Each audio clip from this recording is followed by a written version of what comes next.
Professor Manoj Kumar Jha 9 minutes. जी sir, वाकिफ हूं। शुक्रिया सर, बिल्कुल शुक्रिया सभापति महोदय।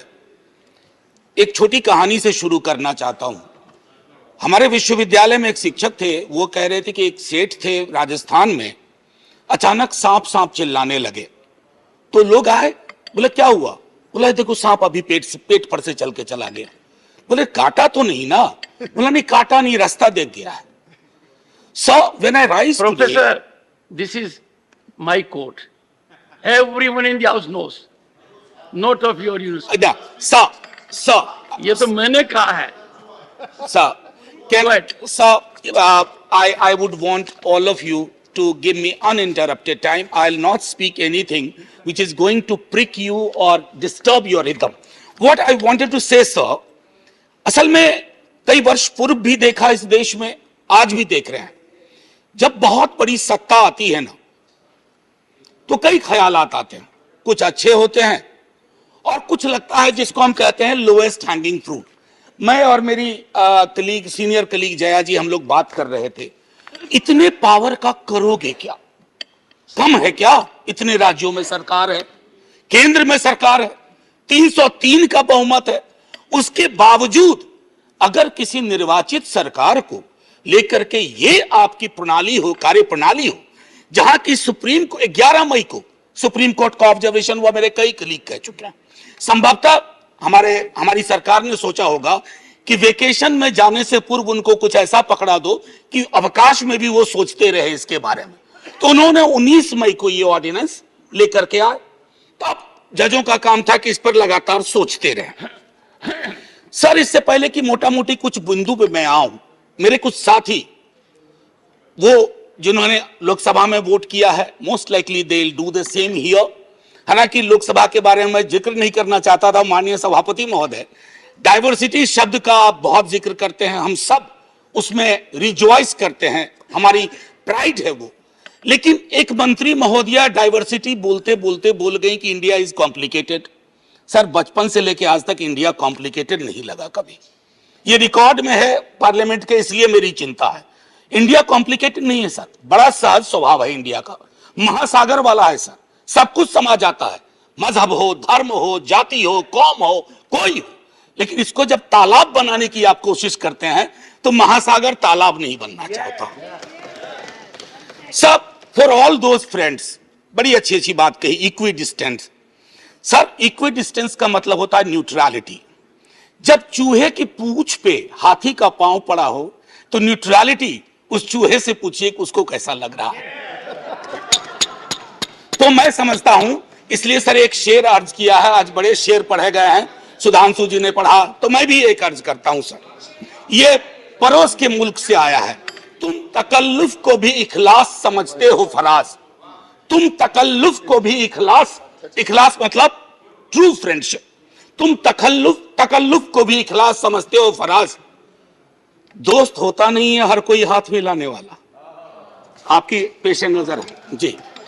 तो मैं ये कहना चाह रहा था sir, at a historical juncture एक चीज और मुझे बड़ी अच्छी लगी उस दिन, हमारे माननीय गृह मंत्री जी ने जवाहरलाल नेहरू जी को कोट किया। एक पल को मुझको लगा कि इस शांतिवन में अस्थियां कसमसा गई होंगी। ये हुआ क्या? ये हुआ क्या? फिर अंबेडकर साहब को भी कोट किया, राजा जी को कोट किया, उन्होंने कन्हैयालाल मानिकलाल मुंशी को कोट नहीं किया, एचवी कामत को कोट नहीं किया, जो शायद ज्यादा उनके पक्ष में तर्क आ जाता। सर, विश्वविद्यालय में मैं पढ़ाता हूं तो पीएचडी के स्टूडेंट्स को साइटेशन हम लोग सिखाते हैं, इसको कहते हैं एथिकल साइटेशन। एथिकल साइटेशन में यह नहीं होता है कि सेमी कोलोन के बाद का ले लिया और शुरू वाला छोड़ दिया। उदाहरण के लिए कहता हूं कि आज तक इस दुनिया में सबको लगता है इस देश में कि मार्क्स ने कहा था कि धर्म अफीम है, religion is the opium for masses. Sorry sir, the entire quote is religion is the sigh of the oppressed creature, the heart of a heartless world, and the soul of soulless condition. It is the opium of people. Sir, अब इसमें क्या किया हमने? सिर्फ opium वाला line निकाल लिया और मार्क्स को कह दिया कि धर्म विरोधी था। सर, मैं इसलिए कहता हूं साइटेशन बहुत इंपॉर्टेंट चीज है। बहरहाल जवाहरलाल जी की अस्थियों को मजा आया होगा, जहां तक मुझको लगता है शांतिवन में। सर, ये मूलतः मैं इसलिए नहीं कहता कि मैं बीजेपी के कार्यप्रणाली का विरोधी हूं सर, वो एक पॉलिटिकल रियलिटी है, हम भी एक पॉलिटिकल रियलिटी हैं। हम शत्रुता की जुबान से हमें एक दूसरे को संबोधन नहीं करना चाहिए, न सदन में न सदन के बाहर। साहब हम इंडियन मुजाहिदीन नहीं है साहब, हम ईस्ट इंडिया कंपनी नहीं है, हम वो भारतवर्ष हैं जिसको महासागर मैंने कहा, और उस महासागर में आप भी हैं, हम भी हैं। हम और आप एक दूसरे की कीमत पर नहीं है। तो सर मैं ये कहना चाहता था कि ये प्रतिगामी बिल है सर, आपको घंटी नहीं बजाना पड़ेगा, मैं प्रॉमिस करता हूं, पक्का उसी में खत्म कर दूंगा। सर, प्रतिगामी मैंने क्यों कहा, दुनिया देख रही कि हम कितना प्रोग्रेसिव लेजिस्लेशन ला रहे हैं। सर ये मुझे जो चिंता इसमें ये हो रही है कि माननीय सर्वोच्च न्यायालय ने एक निर्णय दिया, सर कुछ सोच के दिया होगा ना। आप अक्सर कहते हैं कि नेहरू नहीं चाहते थे, अरे नेहरू 56 में नहीं चाहते थे, 67 वर्ष बीत गए हैं, हकीकत नहीं बदलती क्या। नेहरू के टाइम में हम सार्वजनिक क्षेत्रों में कितना ध्यान देते थे और आज हम बेचने पे ध्यान दे रहे हैं। ये फर्क आया है ना सर, चूंकि ये फर्क आया है तो हर हकीकत में फर्क होता है। 56 का की दिल्ली और आज की दिल्ली वही नहीं है सर।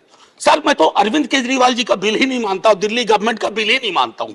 मैं तो ये मानता हूं कि सर अगर ये प्रयोग सफल हुआ, अगर सांप ने रास्ता देख लिया, तो कल को उन पर भी गाज गिरेगी जो आज न्यूट्रलिटी और इक्विडिस्टेंट के नाम पर न जाने क्या क्या सोच रहे हैं। सर हम तब भी आपके साथ होंगे, ये तो गारंटी है सर, हमारे पास कोई विकल्प ही नहीं है। परेशान हताश लोगों के पक्ष में खड़ा होना।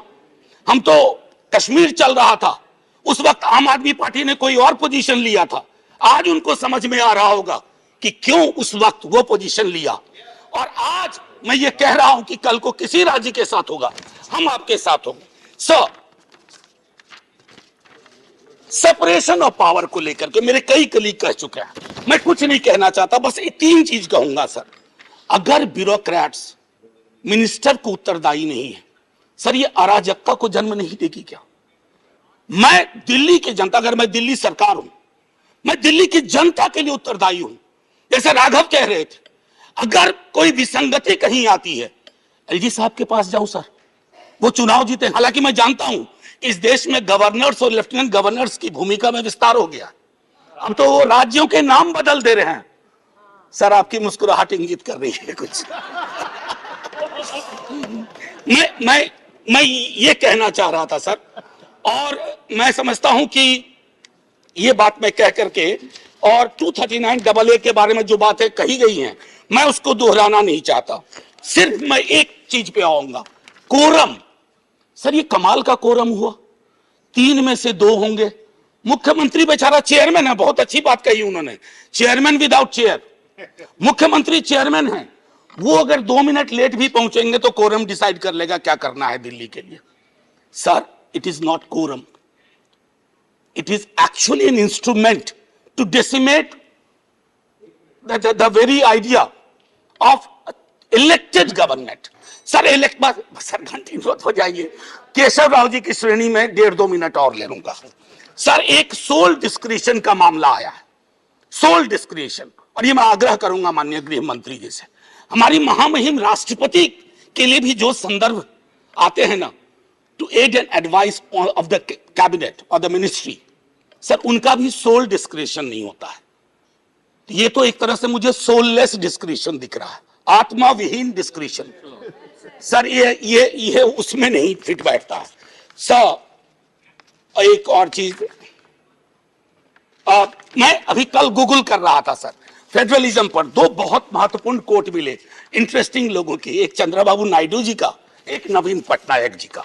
वो कोट मैं पढ़ना नहीं चाहता हूं, बस मैं बता देना चाहता हूं। आखिरी सर, ये पेशे नजर तमाम लोगों के जो कहते हैं, अपील करते हैं कि साहब मदद करो इस बिल पे, तो दुष्यंत जी कह के गए थे कि उनकी अपील है कि हम उनकी मदद करें, चाकू की पसलियों से गुजारिश तो देखिए। सर ये चाकू पसलियों से कह रही है हमारी मदद करो। सर ये आसान मामला नहीं है। जय हिंद सर, जय हिंद। करीम